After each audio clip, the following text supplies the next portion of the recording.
Spain versus Saudi Arabia. On paper, it looks like a mismatch. One side is a former World Cup champion known for dominating possession and controlling matches. The other is a nation looking to create one of the biggest upsets of the 2026 World Cup.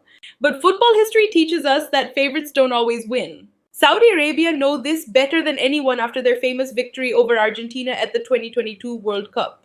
That result shocked the football world and proved that when Saudi Arabia are organized, disciplined, and fearless, they can trouble even the strongest opponents. Coming into this game, Spain were held to a surprising 0-0 draw against Cape Verde. While they controlled possession, they struggled to create enough clear-cut chances.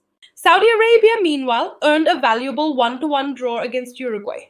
That result has given them confidence and belief that they belong on this stage.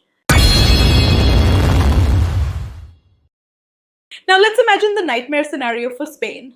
The game starts, Saudi Arabia defend deep, absorb pressure, and then strike on the counter-attack. Suddenly, it's the 20th minute and Saudi Arabia lead 1-0. What happens next? The pressure immediately shifts onto Spain. Their possession becomes more frantic. Every misplaced pass starts drawing frustration. Saudi Arabia become even more compact defensively, putting 10 men behind the ball and daring Spain to break them down. We've seen this before. Teams that dominate possession can become vulnerable when chasing a game because they push more players forward, leaving space behind. If Saudi Arabia score first, the entire dynamic changes. The crowd senses an upset. Spain begin taking risks. And that's exactly the type of game Saudi Arabia would want. If Saudi Arabia take the lead, the next battle becomes mental as much as tactical. Spain have the quality to respond. Their midfield can control possession for long periods and create opportunities through patience rather than panic. The key for Spain will be avoiding frustration and continuing to trust their style. But Saudi Arabia have shown before that they can defend as a unit. Every player understands their role. The defensive line stays compact. The midfield works tirelessly.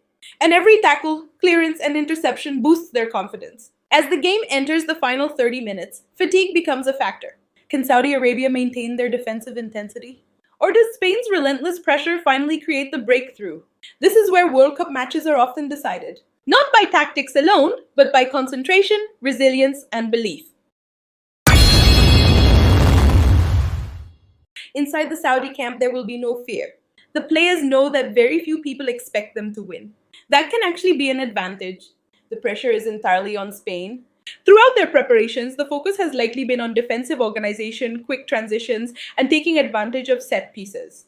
Against a possession-heavy team like Spain, opportunities may be limited, so efficiency becomes crucial. The message from the coaching staff will be simple. Stay in the game as long as possible. Frustrate Spain. Make every minute difficult. Force them into mistakes. For Saudi Arabia, belief is their biggest weapon. They have already proven on the world stage that miracles can happen. Now for the prediction. Saudi Arabia absolutely have the ability to make this difficult for Spain. Their defensive structure and counter-attacking threat could create problems, especially if Spain continue to struggle in front of goal. However, over 90 minutes, Spain's quality, depth, and experience should eventually make the difference. I expect Saudi Arabia to stay competitive and organized for large periods of the match. But Spain's pressure will likely wear them down as the game progresses. My win probabilities are Spain 70% draw, 20% Saudi Arabia, 10% final prediction, Spain 2-0 Saudi Arabia. But if Saudi Arabia score first, everything changes. And that's what makes football so beautiful. One goal can turn an expected result into a historic World Cup upset. Do you think Saudi Arabia can shock the world once again? Or will Spain show their championship quality? Let me know your prediction in the comments.